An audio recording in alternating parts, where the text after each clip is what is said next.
రాజకీయ చైతన్యానికి పోరాటాలకు ఉద్యమాలకు కిల్లా ఖమ్మం జిల్లా రాజకీయాలను మలుపు తిప్పిన ఘటనలకు మావోయిస్టులకు కంచుకోట హేమీలను పార్లమెంటుకు పంపిన ఈ ప్రాంతం కమ్యూనిస్టులకు అడ్డా ముఖ్యమంత్రులనే ఎగువ సభకు పంపిన చరిత్ర ఖమ్మం సొంతం మాజీ ముఖ్యమంత్రులు జలగం వెంగళరావు నాదెండ్ల భాస్కర్ రావులు ఖమ్మం నుంచి లోక్సభకు ప్రాతినిధ్యం వహించారు. కమ్మ, రెడ్డి, మున్నూరు కాపు సామాజిక వర్గాలు ఖమ్మంపై ఆధిపత్యం చెలాయిస్తున్నాయి. ఖమ్మం లోక్సభలో కాంగ్రెస్ పార్టీ 11 సార్లు, లెఫ్ట్ పార్టీలు 3 సార్లు, బీఆర్ఎస్, వైసీపీ, టీడీపీ ఒక్కోసారి విజయం సాధించాయి. ఈ పార్లమెంట్ సెగ్మెంట్లో ఖమ్మం, పాలేరు, మదిర, వైరా, సత్తుపల్లి, కొత్తగూడెం, అశ్వరావుపేట అసెంబ్లీ స్థానాలు ఉన్నాయి. ఖమ్మం పార్లమెంటు స్థానంలో మొత్తం ఓటర్ల సంఖ్య 15,13,094. వీరిలో పురుషులు 7,39,600 మంది, మహిళలు 7,34,028 మంది. 2023 అసెంబ్లీ ఎన్నికల్లో మొత్తం 7 నియోజకవర్గాల్లో 6 చోట్ల కాంగ్రెస్, 1 చోట సిపిఐ విజయం సాధించాయి. 2019 పార్లమెంట్ ఎన్నికల్లో బీఆర్ఎస్ అభ్యర్థి నామా నాగేశ్వరరావు 1,68,000 ఓట్ల మెజారిటీ గెలిచారు. ఖమ్మం లోక్సభ స్థానంలో పాగా వేయాలని అధికార కాంగ్రెస్ పార్టీ కృతనిశ్చయంతో ఉంది. ఇక్కడ హస్తం పార్టీ గెలిచి దాదాపు 20 ఏళ్లు కావస్తోంది. చివరిసారిగా 2004లో రేణుకా చౌదరి ఎంపీగా విజయం సాధించి కేంద్ర మంత్రిగా పగ్గాలు అందుకున్నారు. ఈ ఎన్నికల్లో కాంగ్రెస్ నుంచి రఘురాం రెడ్డి పోటీ చేస్తున్నారు. డిప్యూటీ సీఎం భట్టి విక్రమార్క సతీమణి నందిని, పొంగులేటి సోదరుడు ప్రసాద్ రెడ్డి, తుమ్మల నాగేశ్వరరావు తనయుడు యుగంధర్ కాంగ్రెస్ నుంచి టికెట్ ఆశించిన ఫలితం లేకుండా పోయింది. బీఆర్ఎస్ నుంచి సిట్టింగ్ ఎంపీ నామా నాగేశ్వరరావు పోటీ చేస్తున్నారు. ఈయన నిత్యం జనాల్లో ఉంటారనే టాక్ ఉంది. కాంగ్రెస్ కు ఈ సీట్ను దక్కకుండా చేయాలని కేసీఆర్ వ్యూహాలు రచిస్తున్నారు. 2 సార్లు ఎంపీగా, ఒకసారి టీడీపీ లోక్సభ పక్షనేతగా, మరోసారి బీఆర్ఎస్ లోక్సభ పక్షనేతగా పనిచేసిన అనుభవం నామా నాగేశ్వరరావు సొంతం. దీంతో మరోసారి ఆయనకి కేసీఆర్ ఛాన్స్ ఇచ్చారు. బీజేపీ కూడా ఖమ్మంను తన ఖాతాలో వేసుకోవాలని భావిస్తోంది. ఈ నేపథ్యంలోనే బీజేపీ తాండ్రా వినోద్ రావుకు టికెట్ కేటాయించింది.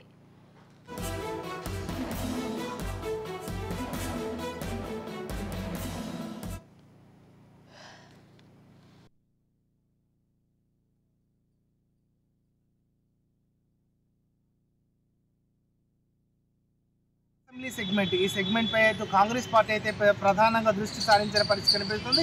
జిల్లా వ్యాప్తంగా అటు రాష్ట్ర వ్యాప్తంగా ఉన్న నేతలంతా కూడా తమ దృష్టిని అయితే ఖమ్మం జిల్లాపై అయితే కేంద్రీకరించారు. ఇప్పటికే ఏదైతే గత జిల్లాలో జరిగినటువంటి అసెంబ్లీ ఎన్నికల్లో కూడా ఖమ్మం జిల్లా అనూహ్య రీతిలో అయితే 10కి 10 స్థానాలు గెలుచుకున్న పరిస్థితి కనిపిస్తుంది. ఆ నేపథ్యంలో ఇక్కడ సీటు మాత్రం గెలిచే అవకాశం సునాయాసంగా ఉండటంతో మాత్రం హేమీలు అయితే పోటీ పడుతున్న పరిస్థితి కనిపిస్తుంది. ఆ నేపథ్యంలోనే వారందరినీ కూడా కొంత సమన్వయం చేస్తూ ఇటు ఏదైతే రెవెన్యూ శాఖ మంత్రి ఉన్నటువంటి పొంగులేటి శ్రీనివాసరెడ్డి, అదేవిధంగా డిప్యూటీ సీఎం ఉన్నటువంటి మల్లు భట్టి విక్రమార్క, అదేవిధంగా వ్యవసాయ శాఖ మంత్రిగా ఉన్నటువంటి తుమ్మల నాగేశ్వరరావు కుటుంబ సభ్యులకు తమ టికెట్ కావాలని చెప్పేసి అధిష్టానం ముందు మోకరించి అంటే తమ దరఖాస్తులను సమర్పించినప్పటికీ అనూహ్య పరిణామాల నేపథ్యంలో సీనియర్ నేతలకు టికెట్ ఇవ్వాలని చెప్పేసి ఆ నేపథ్యంలోనే ఇక్కడ ఉన్నటువంటి ఏదైతే ఖమ్మం జిల్లాకు అనుబంధంగా ఉన్నటువంటి మహబాద్ జిల్లా మాజీ ఎంపీ 4 సార్లు ఎంపీ స్థానాన్ని అంటే కైవసం చేసుకున్నటువంటి రామసాయం సురేందర్ రెడ్డి తనయుడు రఘురాం రెడ్డికి అయితే సీట్ని అయితే కేటాయించారు. ఈ నేపథ్యంలోనే ఇక్కడ తన ప్రస్థానాన్ని కొనసాగిస్తున్న పరిస్థితి కనిపిస్తుంది. తన ప్రచార పర్వాన్ని కూడా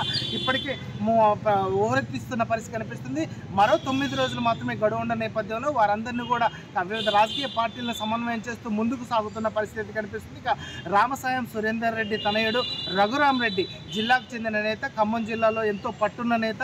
అదేవిధంగా ఖమ్మం జిల్లాకు సంబంధించి ఖమ్మం జిల్లా కూసుమంచి మండలం చేగమ్మ స్వస్థలం కాబట్టి ఇక్కడ ఉన్న నేతలంతా కూడా అతనికైతే మద్దతు తెలిపే పరిస్థితి కనిపిస్తుంది. ఇక ఇది రఘురాం రెడ్డి అటు రెవెన్యూ శాఖ మంత్రిగా ఉన్నటువంటి పొంగులేటి శ్రీనివాసరెడ్డికి వియ్యంకుడు, తన కూతుర్ని అతని కుమారుడు ఇచ్చిన పరిస్థితి నేపథ్యంలోనే అతను కూడా మద్దతు కూడా కూడగొట్టుకున్న పరిస్థితి అయితే కనిపిస్తుంది. ఇక రాజకీయ ఉద్దండులుగా ఉన్నటువంటి ఖమ్మం జిల్లాలో 40 సంవత్సరాల సుదీర్ఘ రాజకీయ ప్రస్థానాన్ని కొనసాగిస్తున్నటువంటి తుమ్మల నాగేశ్వరరావు కూడా అనూహ్యంగా వారికి మద్దతు ఇస్తున్నారు. ఎందుకంటే ఎప్పటి నుంచో రాజకీయాలు ఉన్నటువంటి సంబంధాలు కావచ్చు, వారితో ఉన్నటువంటి అనుబంధం కావచ్చు, అతనికి టికెట్ ఇవ్వడంతో మాత్రం వారంతా కూడా మూకుమ్మడిగా గెలిపే లక్ష్యంగా అయితే ముందుకు సాగుతున్నారు.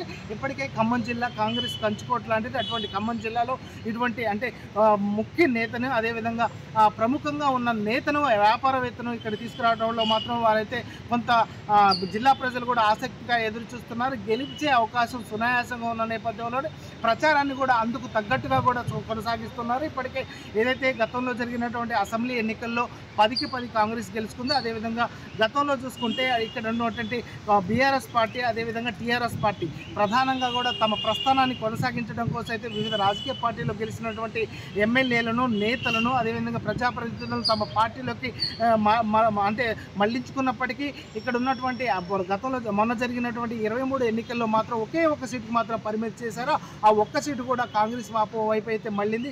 ఏదైతే భద్రాచలంకి సంబంధించిన తెల్ల వెంకట్రావు కూడా పొంగులేటి శ్రీనివాసరెడ్డి సమక్షంలో కాంగ్రెస్లో చేరడంతో మాత్రం జిల్లాలో 10కి 10 స్థానాలు అయితే ఇప్పటికే కాంగ్రెస్ వైపు అయితే చేరుకున్న పరిస్థితి కనిపిస్తుంది. ఆ నేపథ్యంలోనే ఇప్పుడున్నటువంటి ఏదైతే పార్లమెంట్ సెగ్మెంట్కి సంబంధించినటువంటి ప్రచారాలు అయితే హోరెత్తుతున్నాయి. ఇప్పటికే జిల్లాకు సంబంధించినటువంటి ఖమ్మం జిల్లా పాలేరు, మదిర, సత్తుపల్లి, వైరా, అశ్వరావుపేట అదేవిధంగా కొత్తగూడి నియోజకవర్గాల్లో తమ ప్రస్థానాన్ని అయితే కొనసాగిస్తున్నారు, ప్రచారాన్ని హోరెత్తిస్తున్నారు. ఇప్పటికే జిల్లాకు సంబంధించినటువంటి నేతలతో పాటు తమ బంధుగణాన్ని కూడా దించే పరిస్థితి జిల్లాలో కనిపిస్తుంది. ప్రధానంగా ఇప్పటికే జిల్లాకు సంబంధించినటువంటి హేమీలైనటువంటి నేతలను కూడా తమ పార్టీలో రాజకీయ పార్టీలో ఉన్న అందరినీ కూడా కాంగ్రెస్ పార్టీలోకి అయితే మళ్లిస్తున్న పరిస్థితి కనిపిస్తుంది. వారి సమక్షంలోనే నిన్ననే అటు భద్రాచలానికి సంబంధించినటువంటి ముఖ్య నేతలు కావచ్చు, అదేవిధంగా ఖమ్మం జిల్లాకు సంబంధించినటువంటి సీనియర్ మంత్రి ఉన్నటువంటి సమ్మాన చంద్రశేఖర్ కూడా కాంగ్రెస్ పార్టీలో చేరడంతో అయితే పూర్వ వైభవం వచ్చిందని చెప్పుకోవచ్చు. ఇప్పటికే ఖమ్మం జిల్లాకు సంబంధించినటువంటి అంటే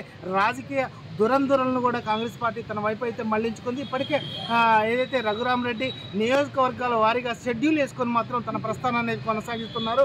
ముందుగా పాలేరు, ఖమ్మం, వైరా నియోజకవర్గాల్లో ఇప్పటికే తన ప్రచారాన్ని ఒక దఫా ప్రచారాన్ని అయితే ముగించారు. ఇప్పుడు ప్రధానంగా సత్తుపల్లి అదేవిధంగా కొత్తగూడ నియోజకవర్గాల్లో ప్రచారం కూడా కొనసాగుతుంది. ఇప్పటికే వారి బంధుగణానికి సంబంధించినటువంటి నేతలంతా కూడా వస్తున్న పరిస్థితి కనిపిస్తుంది. ఈ జిల్లాకు సంబంధించినటువంటి తనకు పట్టున్న నేత ఖమ్మం జిల్లా ఉన్నటువంటి ఆయన స్వస్థలం కావడంతో ఇక్కడికి గెలుపు సునాయాసంగా అయితే తనకి ఉంటుందని చెప్పేసి ఇప్పటికే చెప్తున్నారు. తన రాజకీయ ప్రస్థానం కూడా ఇక్కడి నుంచే స్టార్ట్ అయింది. తన విద్యా బుద్ధులు కూడా ఇక్కడే నేర్చుకున్నానని చెప్పేసి అయితే రఘురామరెడ్డి అయితే జిల్లా ప్రజలకు చెప్తున్న పరిస్థితి కనిపిస్తుంది. తమను పూర్తి మద్దతు ఇవ్వాలని చెప్పేసి ఇప్పటికే ప్రజలను కోరుతున్న పరిస్థితి కనిపిస్తుంది. ఆ నేపథ్యంలోనే అతని ప్రచారానికి కూడా అనూహ్య స్పందన కూడా వస్తున్న పరిస్థితి జిల్లాలో కనిపిస్తుంది. గెలిపే సునాయాసంగా అటు జిల్లా ప్రజలు కూడా ఇప్పటికే అటు గెలిపే లక్ష్యంగా ఉన్న నేపథ్యంలోనే అతని ప్రచారాన్ని కూడా స్వాగతిస్తున్న పరిస్థితి జిల్లాలో కనిపిస్తుంది. కాంగ్రెస్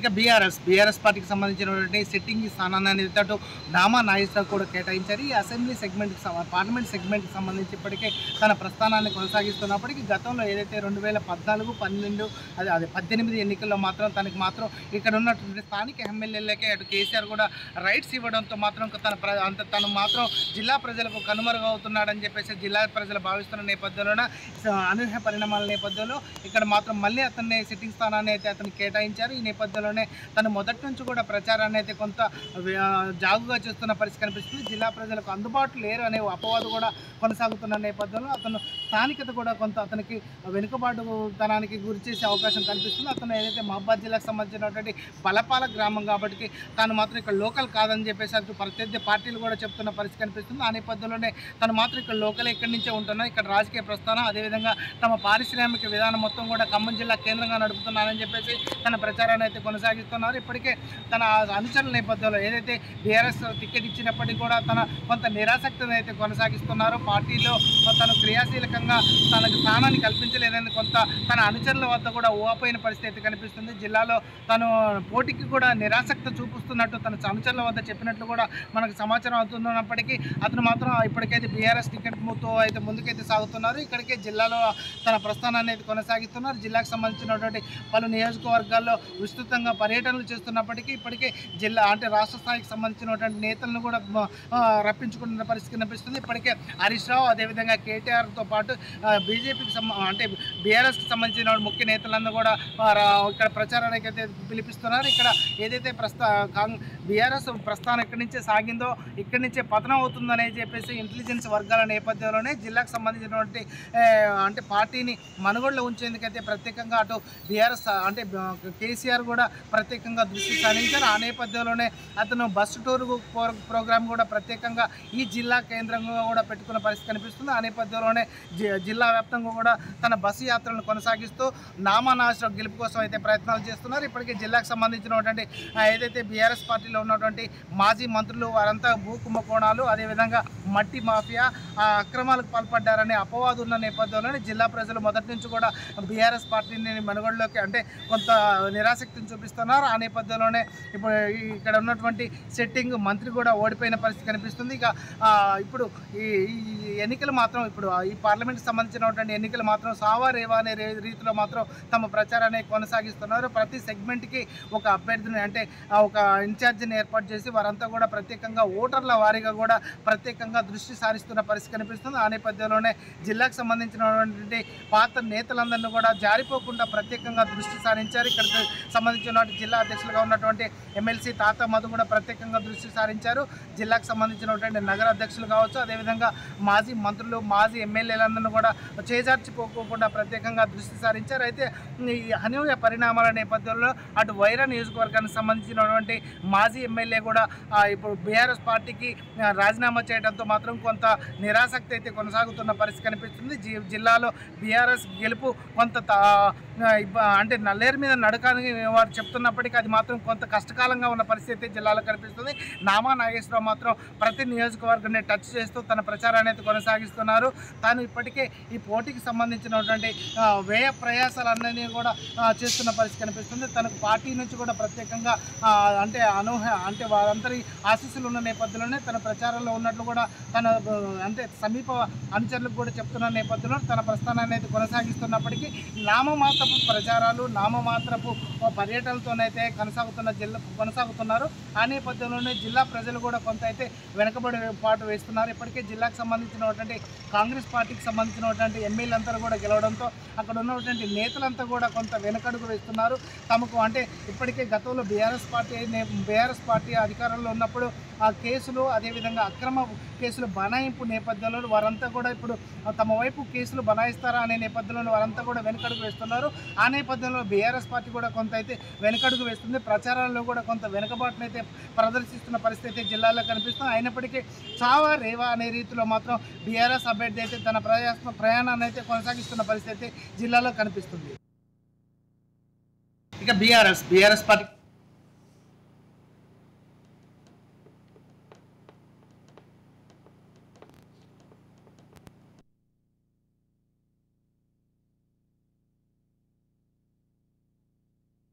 జిల్లా, అదేవిధంగా ములకరపల్లికి సంబంధించినటువంటి ఏదైతే తాడిపూడి గ్రామానికి సంబంధించినటువంటి తాండ్ర వినోదరావు తన ప్రస్థానాన్ని అయితే కొనసాగిస్తుంది. ఇప్పటికీ జిల్లాకు సంబంధించినటువంటి క్రియాశీలక పనులలోనూ, అదేవిధంగా సామాజిక సేవా కార్యక్రమాల్లోనూ తన ప్రస్థానాన్ని అయితే కొనసాగిస్తున్నారు.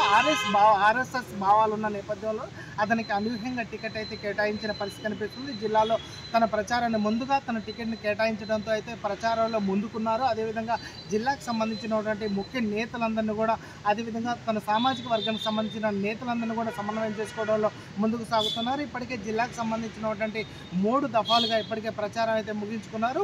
మరో దఫా ప్రచారం కోసం అయితే ఆయన ఊళ్ళూరుతున్న పరిస్థితి కనిపిస్తుంది. ప్రధానంగా ఇప్పటికే నియోజకవర్గాల వ్యాప్తంగా తన షెడ్యూల్ను ప్రకటిస్తూ ముందుకైతే సాగుతున్నారు. ఇప్పటికే కొత్తగూడెం నియోజకవర్గ వ్యాప్తంగా తన ప్రస్థానాన్ని కొనసాగించారు. అక్కడ సేవా కార్యక్రమాలు చేస్తూ ప్రజలకైతే చేరువవుతున్న పరిస్థితి కనిపిస్తుంది.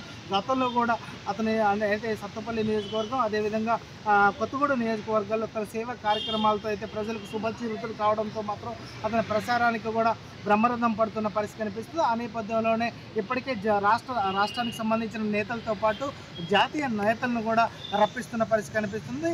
రేపు మాత్రం అటు బీజేపీ నేత నడ్డాను కూడా ఇక్కడికి పిలుస్తున్న పరిస్థితి కనిపిస్తుంది. ఆ నేపథ్యంలోనే ప్రచారాన్ని అయితే హోరెత్తిస్తున్నారు. కొత్తగూడెం, అదేవిధంగా అశ్వరావుపేట, పాలేరు, వైరా, మదిర, సత్తుపల్లి ఈ నియోజకవర్గాల్లో తన బలాలు ఎంత అనేది నిరూపించుకున్న పరిస్థితి కనిపిస్తుంది. జిల్లాకు సంబంధించినటువంటి పాత నేతలతో పాటు కొత్త నేతలను కూడా పరిచయాలు చేసుకుంటూ తన అయితే ముందుకు సాగుతున్నారు.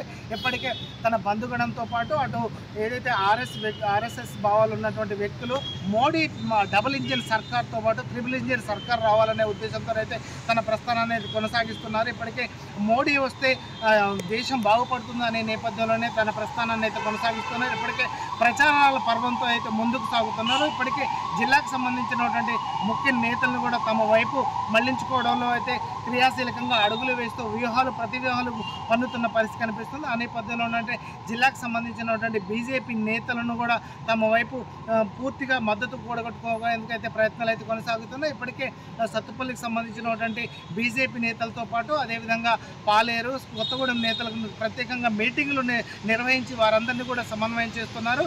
ఇప్పటికే తాండ్రా వినోద్రావు జిల్లా ప్రజలందరికీ కూడా నేను లోకల్ ఇక్కడికి సంబంధించిన వ్యక్తిని అంటూ ప్రచారాన్ని అయితే సాగిస్తున్నారు. ఆ నేపథ్యంలోనే కొంత ఇప్పటి జిల్లా నేతలైతే కాంగ్రెస్ కంచుకోట లాంటి ఈ జిల్లాలో అటు బీఆర్ఎస్ కొంత ముందుకు సాగుకున్నప్పటికీ జిల్లా మాత్రం ఈసారి మాత్రం అనూహ్యంగా ఎక్కువ అంటే గెలిచే లక్ష్యంగా తమ ప్రయత్నాలు అయితే కొనసాగిస్తున్నాయని చెప్పేసి అయితే తాండ్ర వినోద్రావు చెప్తున్నారు. అందరూ కూడా ఏదైతే రామ మందిరంతో పాటు జిల్లా అభివృద్ధికి తన వంతు కృషి చేస్తానో తనను గెలిపించాలని చెప్పేసి అయితే ఇప్పటికే ఓటర్లను అయితే అభ్యర్థిస్తున్న పరిస్థితి అయితే జిల్లాలో కనిపిస్తుంది.